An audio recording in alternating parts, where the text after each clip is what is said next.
Chancellor, Mr Maha Sinnathamby AM is a community leader, entrepreneur and philanthropist who has made an indelible impact in the field of urban development. Rising from humble beginnings in a war-torn Malaysian village, Mr Sinnathamby originally moved to Australia to study in the early 1960s, completing a Bachelor of Engineering at the University of New South Wales.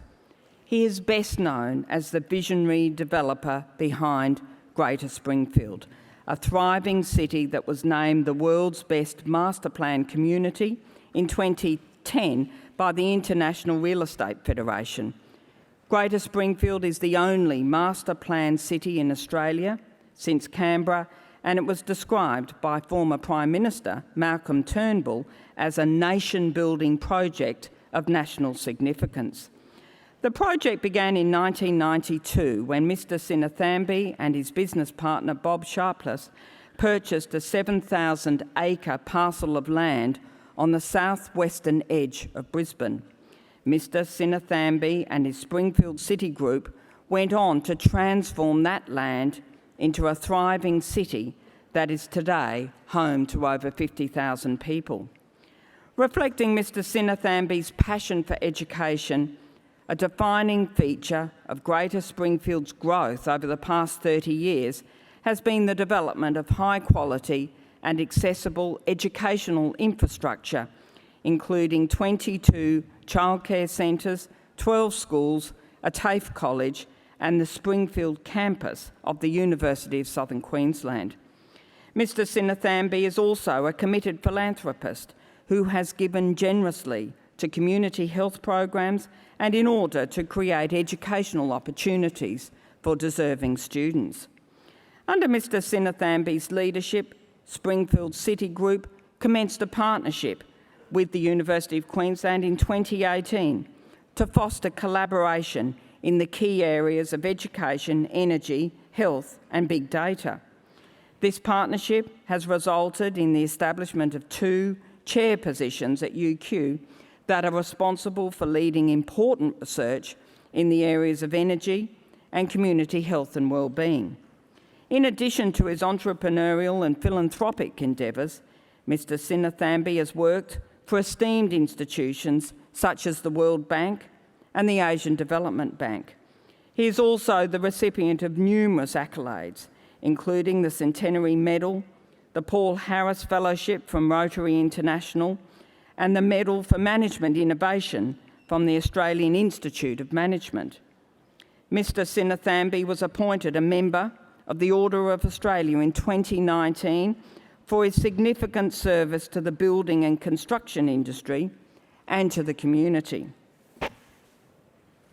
Chancellor, I present to you Mr Maha Sinnathamby, Member of the Order of Australia, Bachelor of Engineering from the University of New South Wales and Doctor of the University Honoris Causa, the University of Southern Queensland, for the award of Doctor of Business Honoris Causa bestowed by the Senate of the University of Queensland.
Chancellor, I now have great pleasure in inviting Mr Maha Sinnathamby, Doctor of Business Honoris Causa of this university, to address the graduates.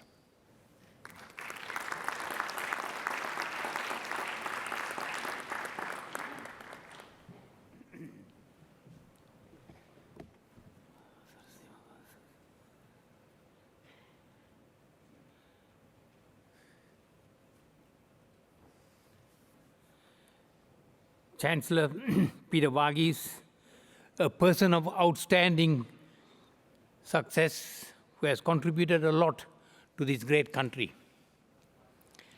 Members of the University Senate, Vice Chancellor, valedictorian, distinguished guests,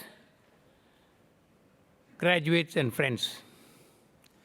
I also like to recognize my wife who had to put up with a lot of troubles from me. And my business partner, Bob Sharpless, an outstanding human being who has been with me for over 36 years. And Jim Varghese, chair of our board. Friends, it's wonderful to be with you here to celebrate what a momentous occasion for all graduates and families.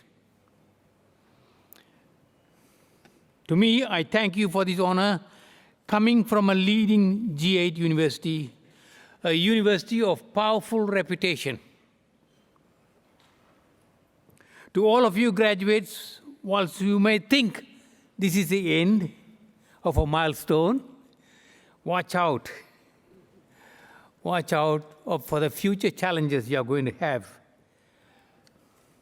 I would encourage you to think that it is the beginning of another great journey, one that needs new goals and a new plan and a relentless pursuit to have further greater success for you.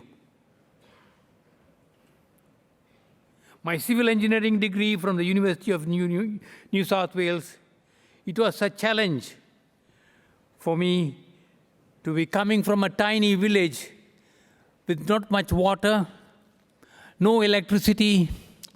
I studied under a kerosene lamp. At the age of 4, my father was taken as a prisoner of war. 142 went to prison.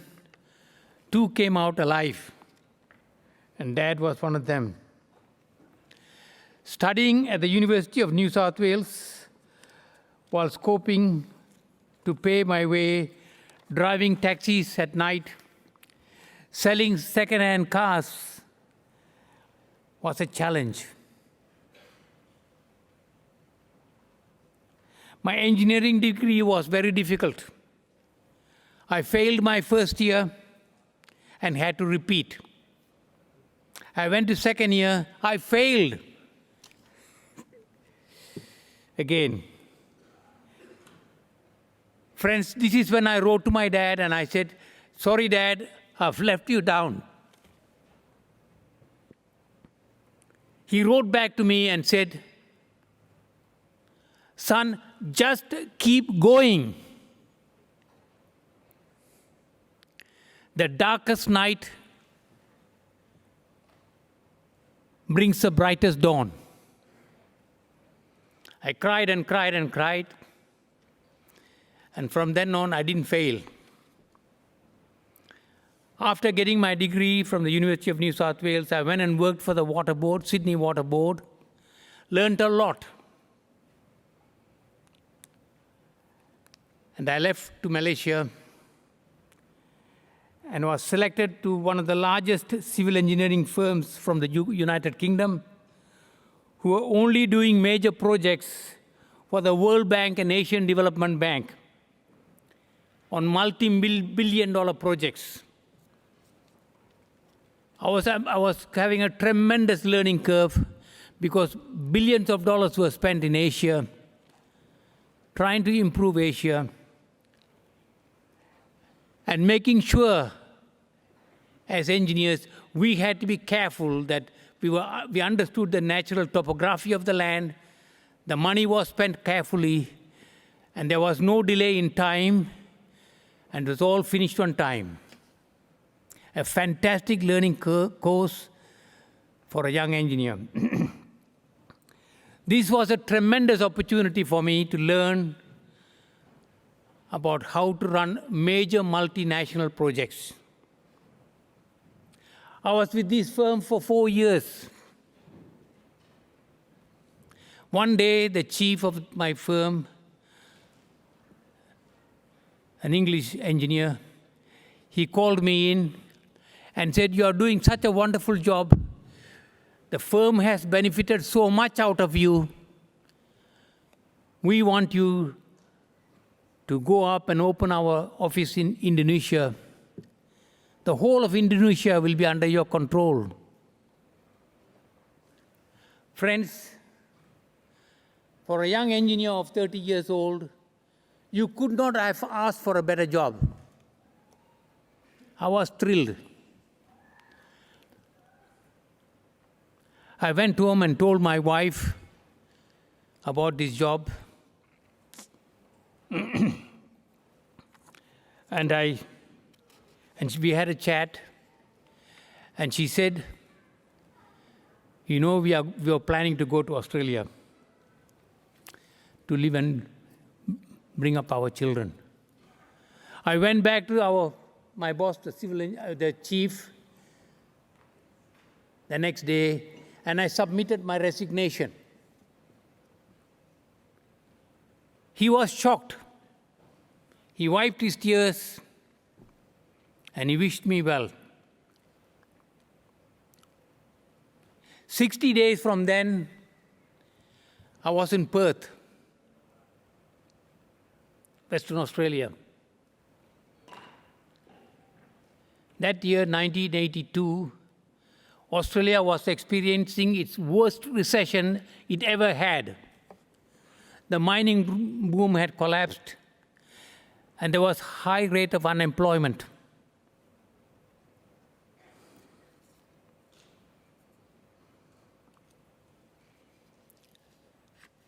I rang the Commonwealth Unemployment Service, and I said, "Is there a job for engineers?" And they said, "No. Go and join the dole queue. You have 3 children and a wife. Go and join the dole queue." I refused to do it. I said, "I will not get money for work that I have never done. That will demean me."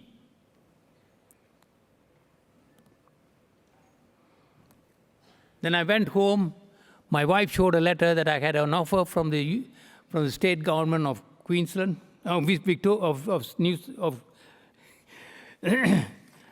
Western Australia, where I was offered a job as an engineer. I reluctantly took it on and worked for 4 years as a civil engineer. But my mind was on the outside world, how to create a new world.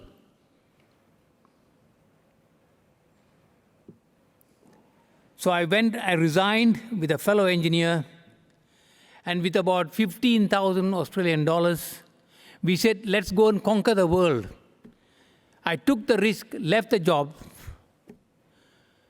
And friends, I'm telling you this for you to understand that the world of outside your course is quite different. We worked, my partner and I worked for 5 years. Everything we touched went gold. And we had raised our capital to about $40 million. This is 1982 dollars. My partner and I decided that we should go public and raise over $100 million and go public and really grow big. We raised this $100 million. You may not believe it. Due to a technical fault, we had to return all that money back, and we were broke.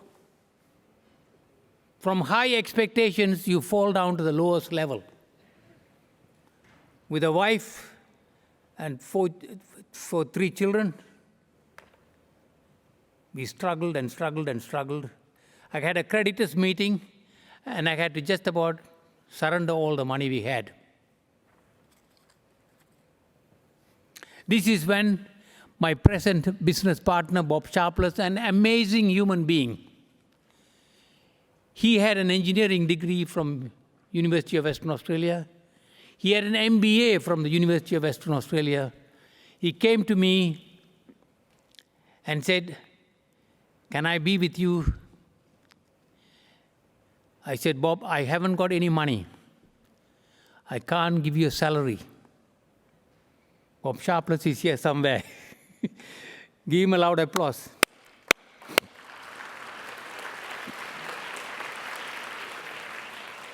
Now, can you believe it? This man said to me, "You don't have to give me any money. I just want to be with you and work with you as a partner, and you don't have to give me any money." Who would say that? He could have walked with an MBA degree and a civil engineering degree and would have had a wonderful job. And he said, and I said to him, I said, "Bob, I'm going with my family. I want to leave Perth and I want to start a new life. I'm going to Queensland." He said, "I want to come with you too." No money. Can you imagine? I've told this to my children. Would you work for somebody with no money? They said no.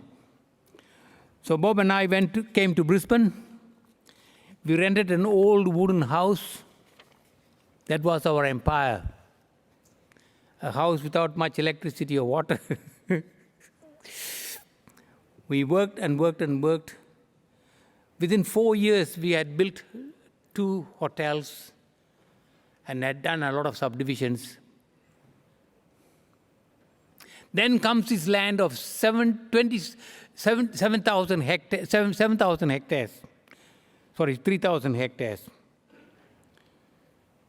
7,000 acres. We had no money.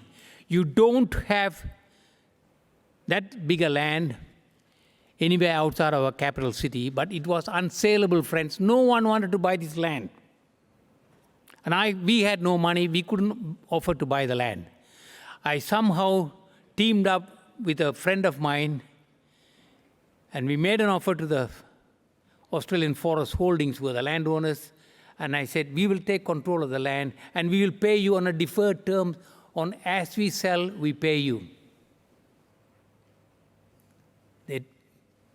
They agreed to that, and we got control of the 7,000 acres, about 3,000 hectares.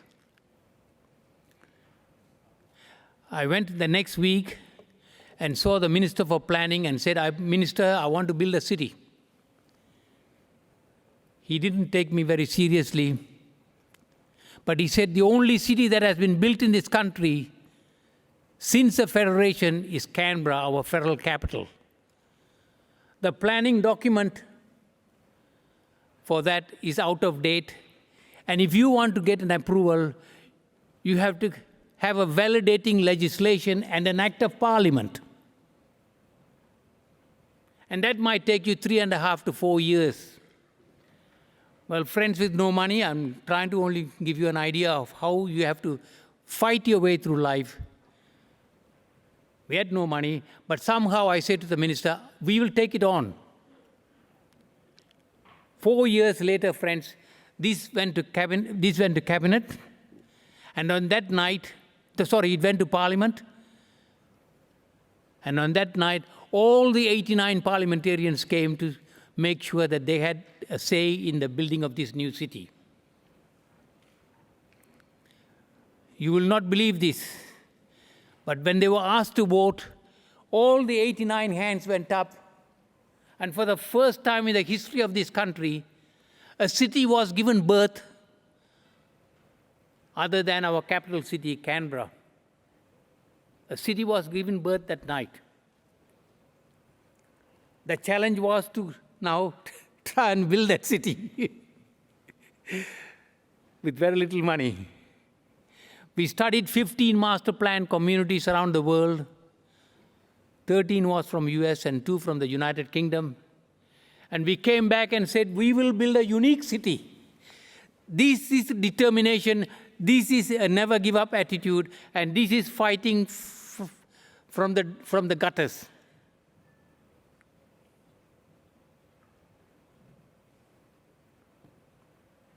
So today, friends, this city is built on 3 cornerstones.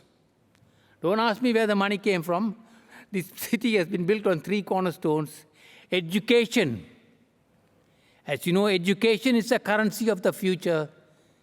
Education is the only currency that you can cash anywhere in the world. And education is the only currency that cannot be stolen. I was watching all of you receiving your degrees, and I truly admire you all.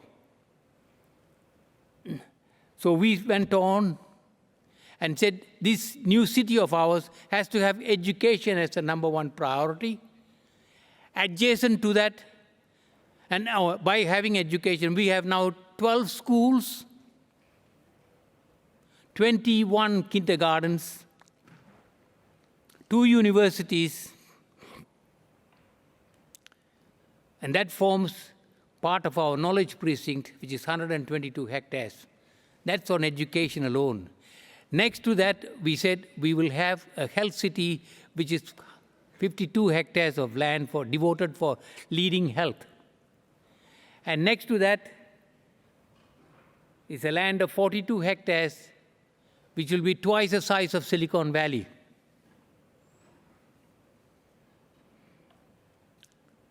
We are now 32 years on this project, and over 30 billion has been spent on it, not just by our money, but from the state government and federal government and so on and so forth. The federal government and state government love this new city coming up. Friends,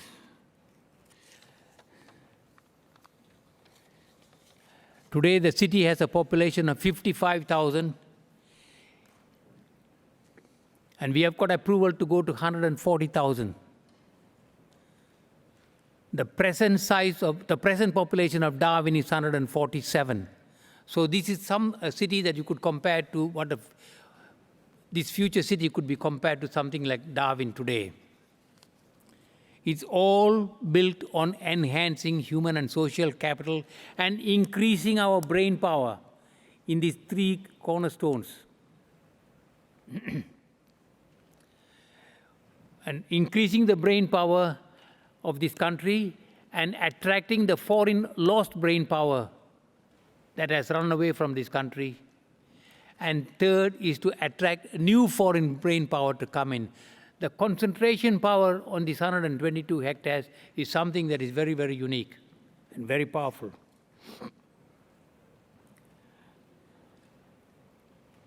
Graduates, you are now a graduate of wonderful university, a great university, and that's your passport to go towards the future.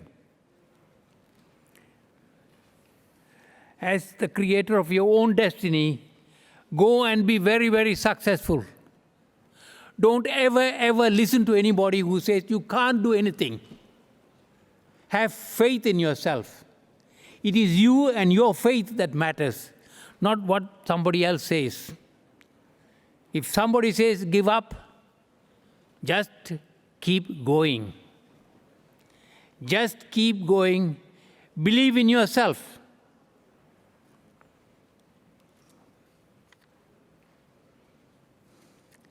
And please consider, as I finish off, chase the success